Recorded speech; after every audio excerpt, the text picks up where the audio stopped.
स्वागत है।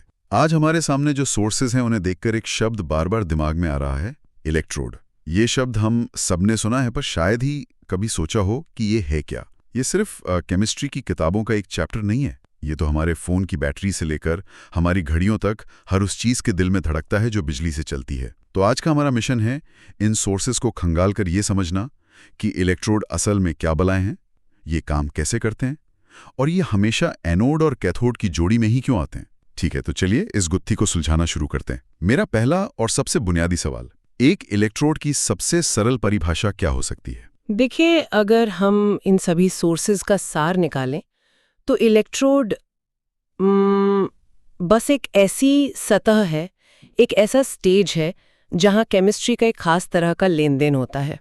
लेन देन मतलब तकनीकी भाषा में हम इसे ऑक्सीडेशन और रिडक्शन कहते हैं।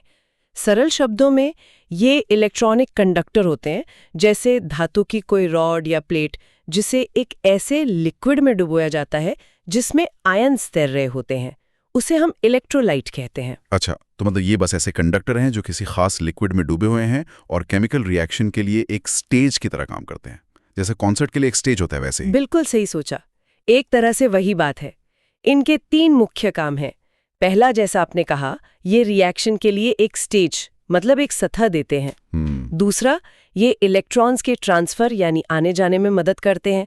और तीसरा, जब एक बैटरी बनती है तो यही इलेक्ट्रोड बाहरी सर्किट में मतलब तार के जरिए इलेक्ट्रॉन्स को एक जगह से दूसरी जगह भेजते हैं, और उसी से हमें बिजली मिलती है। बिल्कुल। यहाँ से कहानी दिलचस्प होती है। इन सोर्सेज में साफ लिखा है कि हर इलेक्ट्रोकेमिकल सेल में हमेशा 2 इलेक्ट्रोड होते हैं, एक एनोड और एक कैथोड। स्कूल में भी ये नाम बहुत सुने हैं। इनमें असल में फर्क क्या है? फर्क सिर्फ इस बात का है कि उस स्टेज पर हो क्या रहा है। देखिए, एनोड वो इलेक्ट्रोड है जहां ऑक्सीडेशन होता है। ऑक्सीडेशन यानी इलेक्ट्रॉन खोना? सही। और कैथोड वो इलेक्ट्रोड है जहां रिडक्शन होता है, मतलब इलेक्ट्रॉन पाना। एक मिनट, इसे और आसान करते हैं। अगर मैं इसे एक एयरपोर्ट की तरह सोचूं, तो क्या हम कह सकते हैं कि एनोड वो डिपार्चर गेट है जहां से इलेक्ट्रॉन मतलब यात्री उड़ान भरते हैं? हाँ। और कैथोड वो अराइवल गेट है जहां इलेक्ट्रॉन आकर उतरते हैं। बहुत बढ़िया एनालॉजी है। बिल्कुल यही होता है। इलेक्ट्रॉन हमेशा एनोड पर पैदा होते हैं, फिर बाहरी तार से सफर करते हैं और कैथोड पर पहुंचकर खर्च हो जाते हैं। एकदम, वहां वो किसी और के साथ जुड़ जाते हैं। ठीक है, ये डिपार्चर और अराइवल वाली बात तो समझ आ गई। लेकिन मेरे दिमाग में स्कूल की एक और रटी रटाई बात घूम रही है। Anode is negative, cathode is positive. पर इन सोर्सेस को पढ़ने के बाद लग रहा है कि कहानी इतनी सीधी नहीं है। ये एक बहुत बड़ी गलतफहमी है ना? ये सबसे आम गलतफहमियों में से एक है, और यहीं पर असली बारीकी छुपी है। इलेक्ट्रोड का चार्ज मतलब उस पर प्लस का साइन होगा या माइनस का, ये इस बात पर निर्भर करता है कि सेल किस तरह का है। मतलब? सेल के भी प्रकार होते हैं। हाँ, मोटे तौर पर 2 तरह के। असल में दोनों के बीच का फर्क सिर्फ इस बात का है कि आप बॉस हैं या बैटरी बॉस है। हाँ, ये मजेदार है, बताइए। पहला है गैल्वेनिक सेल, जैसे हमारी घड़ी या रिमोट का सेल। इसमें केमिकल रिएक्शन अपने आप होता है और हमें ऊर्जा मिलती है। यहाँ बैटरी बॉस है, वो अपनी मर्जी से काम कर रही है। अच्छा। इस केस में आपका रटा हुआ नियम सही है। एनोड नेगेटिव होता है और कैथोड पॉजिटिव। ओके, तो जब बैटरी बॉस है तो एनोड नेगेटिव है, और जब मैं बॉस हूं तब आता है दूसरा प्रकार, इलेक्ट्रोलिटिक सेल। यहाँ रिएक्शन अपने आप नहीं होता, आपको बाहर से बिजली देकर उससे जबरदस्ती काम करवाना पड़ता है। जैसे किसी चीज पर सोने की परत चढ़ाना। बिल्कुल, इलेक्ट्रोप्लेटिंग, या पानी को हाइड्रोजन और ऑक्सीजन में तोड़ना। यहाँ आप बॉस हैं, और इसी जबरदस्ती की वजह से सारे साइन प्लस माइनस सब उल्टे हो जाते हैं। यहाँ एनोड पॉजिटिव होता है और कैथोड नेगेटिव होता है। अरे वाह! तो जब मेरी कार की बैटरी चल रही है और कार स्टार्ट कर रही है तो वो गैल्वेनिक सेल है और बैटरी बॉस है। लेकिन जब मैं घर आकर उसे चार्जर से चार्ज कर रहा हूं तो मैं बॉस बन जाता हूं और वही बैटरी एक इलेक्ट्रोलाइटिक सेल की तरह काम करने लगती है। सही पकड़ा, और इसीलिए चार्जिंग के दौरान उसके टर्मिनल्स का बर्ताव बदल जाता है। ये तो कमाल का कॉन्सेप्ट है। बिल्कुल, इसीलिए एनोड और कैथोड को प्लस या माइनस से याद रखने की बजाय ऑक्सीडेशन और रिडक्शन से याद रखना हमेशा सही होता है। वो परिभाषा कभी नहीं बदलती, चाहे सेल कोई भी हो। ठीक है, ये बॉस वाली बात तो दिमाग में बैठ गई। लेकिन मैंने इन सोर्सेज में ये भी पढ़ा कि कुछ इलेक्ट्रोड तो बेचारे बस मूक दर्शक बने रहते हैं, वो रिएक्शन में हिस्सा ही नहीं लेते। ये एक्टिव और इनर्ट इलेक्ट्रोड का क्या मामला है? इसका लेना देना इस बात से है कि इलेक्ट्रोड खुद एक एक्टर है या सिर्फ स्टेज है।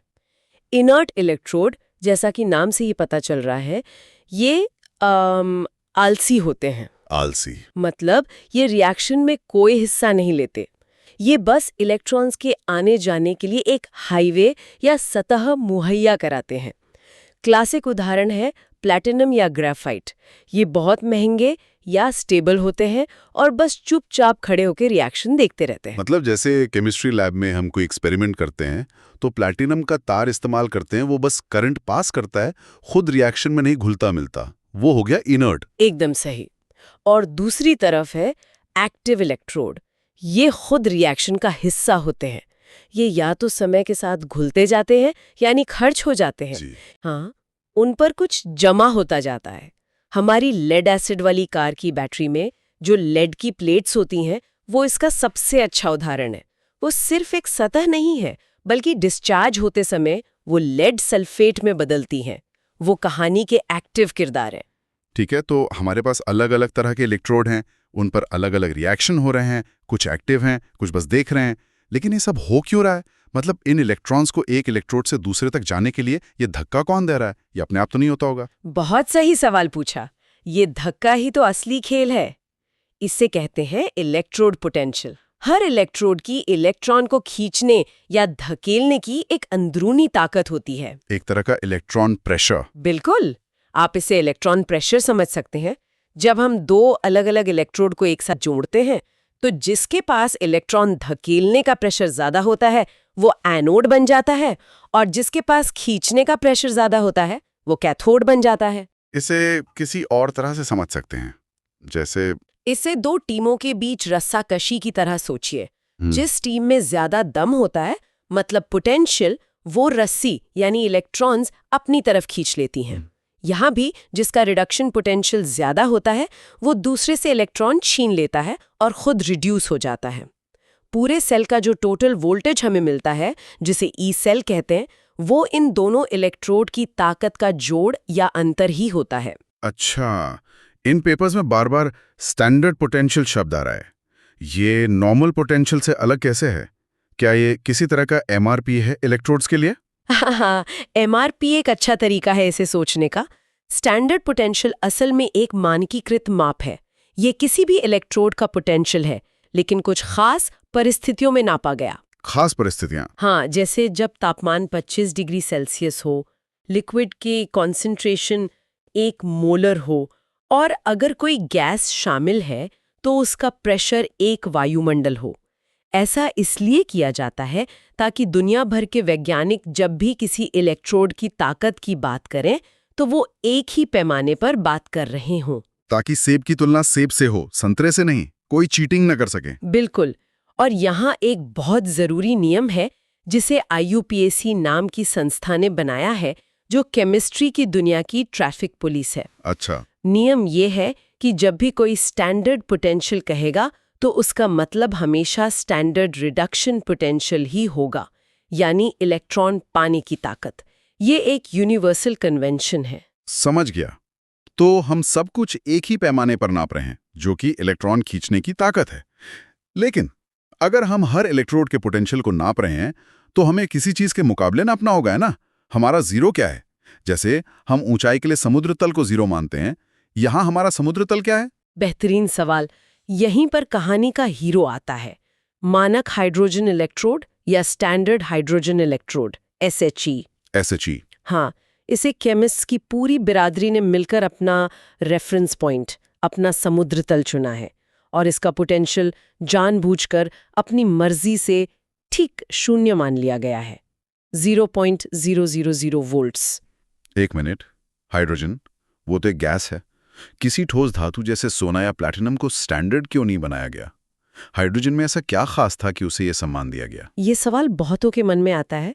इसका कोई एक जादुई जवाब नहीं है, लेकिन हाइड्रोजन सबसे सरल तत्व है और इसकी प्रतिक्रिया बहुत साफ सुथरी और समझने में आसान होती है।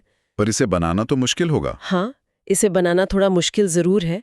इसके सेटअप के बारे में सोर्सेज में जो लिखा है वो काफ़ी दिलचस्प है। इसमें प्लैटिनम की एक प्लेट होती है जिस पर प्लैटिनम ब्लैक का लेप चढ़ा होता है।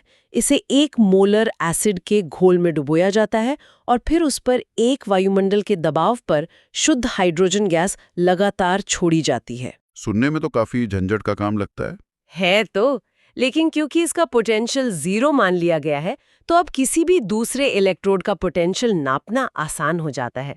आप बस अपने अनजान इलेक्ट्रोड को हाइड्रोजन इलेक्ट्रोड के साथ जोड़कर एक सेल बनाइए और वोल्टमीटर पर देखिए कि कितनी रीडिंग आ रही है। और जो भी वोल्टेज आएगा वही उस अनजान इलेक्ट्रोड का स्टैंडर्ड पोटेंशियल होगा। बिल्कुल। तो हमने इलेक्ट्रोड की एकदम बेसिक परिभाषा से शुरू किया और अब हम एक ऐसे यूनिवर्सल स्टैंडर्ड तक पहुंच गए हैं जिसका इस्तेमाल पूरी केमिस्ट्री में होता है। इस पूरी बातचीत को समेटने के लिए सोर्सेज में दी गई एक एनालॉजी मुझे बहुत पसंद आई। एक इलेक्ट्रोकेमिकल सेल को एक भीड़ भरे हॉल की तरह सोचिए जिसमें सिर्फ 2 दरवाजे हैं। एनोड वो एग्जिट दरवाजा है जहां लोग यानी आयंस अपना सामान यानी इलेक्ट्रॉन्स छोड़कर बाहर जा रहे हैं, ये है ऑक्सीडेशन। और कैथोड वो एंट्री दरवाजा है जहां लोग अंदर आकर सामान उठा रहे हैं, ये है रिडक्शन। और इलेक्ट्रोड पोटेंशियल वो धक्का या खिंचाव है जो तय करता है कि किस दरवाजे पर कितनी भीड़ लगेगी और सामान का लेन देन कितनी तेजी से होगा। बिल्कुल सही सारांश है। और ये हमें एक बहुत ही महत्वपूर्ण अंतिम विचार की ओर ले जाता है। वो क्या? जब किसी दूसरे इलेक्ट्रोड, मान लीजिए कॉपर का पोटेंशियल पॉजिटिव +0.34V आता है और जिंक का नेगेटिव -0.76V, ये हमें उस धातु के इलेक्ट्रॉन खोने या पाने की स्वाभाविक प्रवृत्ति के बारे में क्या बताता है? और ये ज्ञान हमें बेहतर और ज्यादा चलने वाली बैटरी बनाने से लेकर लोहे को जंग लगने से बचाने वाली धातुएं डिजाइन करने तक में कैसे मदद कर सकता है?